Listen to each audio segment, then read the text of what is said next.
Pemirsa, Lembaga Riset Negara Institute dan Akbar Faisal Ansensor menggelar diskusi terbuka bertajuk Peta Baru Ekonomi Pasca Reformasi BUMN Jawa Timur dapat apa?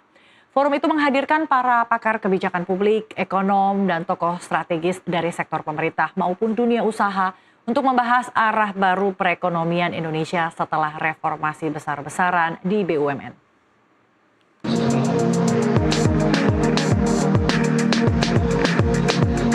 Peran dan manfaat Badan Pengelola Danantara pasca reformasi BUMN ini dibahas dalam diskusi yang digelar oleh Akbar Faisal Ansensor dan Nagara Institute di Surabaya pada Selasa siang.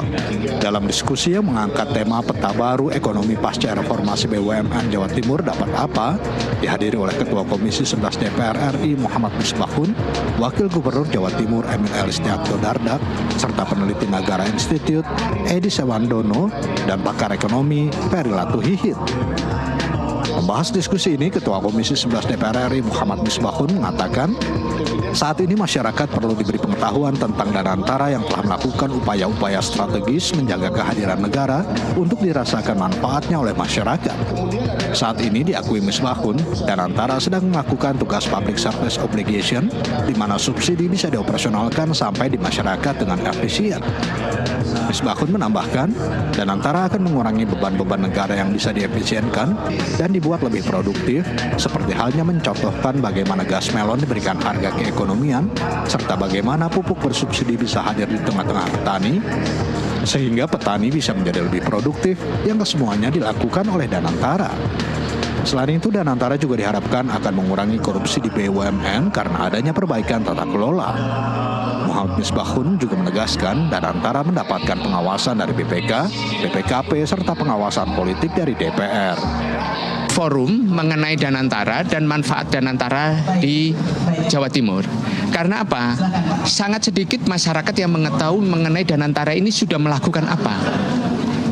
Dan masyarakat harus diberikan pengetahuan, dibangun pemahamannya bahwa Danantara selama ini melakukan upaya-upaya yang strategis menjaga kehadiran negara untuk bisa dirasakan manfaatnya oleh masyarakat. Masyarakat harus tahu bahwa Danantara ini di dalamnya itu juga masih menjalankan tugas-tugas public service obligation. Misalnya bagaimana subsidi itu bisa dioperasionalkan sampai di masyarakat dengan efisien. Mengurangi beban-beban negara yang selama ini bisa diefisienkan, bisa dibuat lebih produktif. Bagaimana gas melon diberikan harga yang keekonomian. Bagaimana pupuk bisa hadir, pupuk bersubsidi bisa hadir di tengah-tengah petani. Sehingga produk pertanian kita menjadi lebih produktif.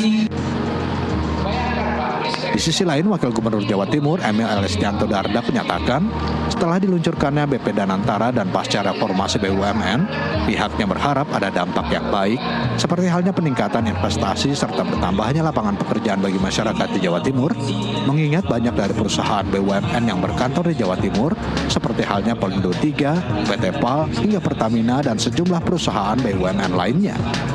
Sebelum dan sesudah adanya Danantara, kita dulu kenalnya BUMN dan tahunya sekarang BUMN ini di bawah Danantara, bukan di bawah kementerian, kira-kira gitu.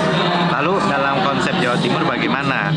Nah, ya kita tadi menyampaikan harapan, Pak Wali Kota juga Surabaya hadir dan dia juga kan Ketua Umum Asosiasi Pemerintah Kota.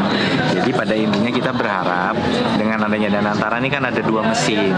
Mesin pertama ya BUMN itu sendiri. Semoga terus meningkatkan kegiatannya, investasinya, serapan tenaga kerjanya di Jawa Timur. Kan banyak BUMN-nya di sini kan.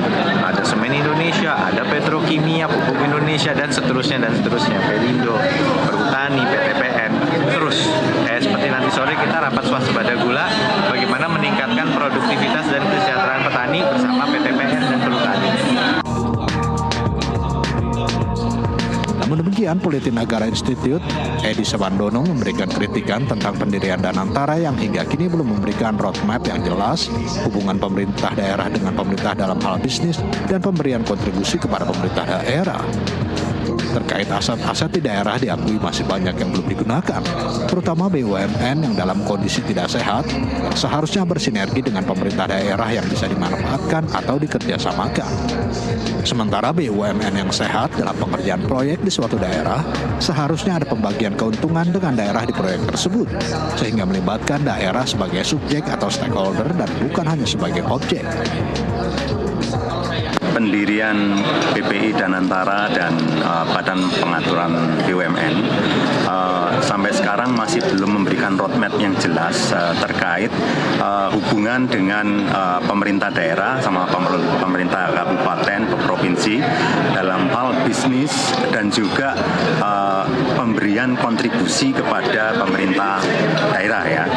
Satu itu. Yang kedua terkait aset-aset yang ada di daerah tadi sudah disebutkan banyak yang tidak terutilisasi dengan baik ya, terutama BUMN yang mengalami kondisi tidak sehat ya, harusnya bersinergi dengan pemerintah daerah, apakah itu bisa dimanfaatkan atau dikerjasamakan.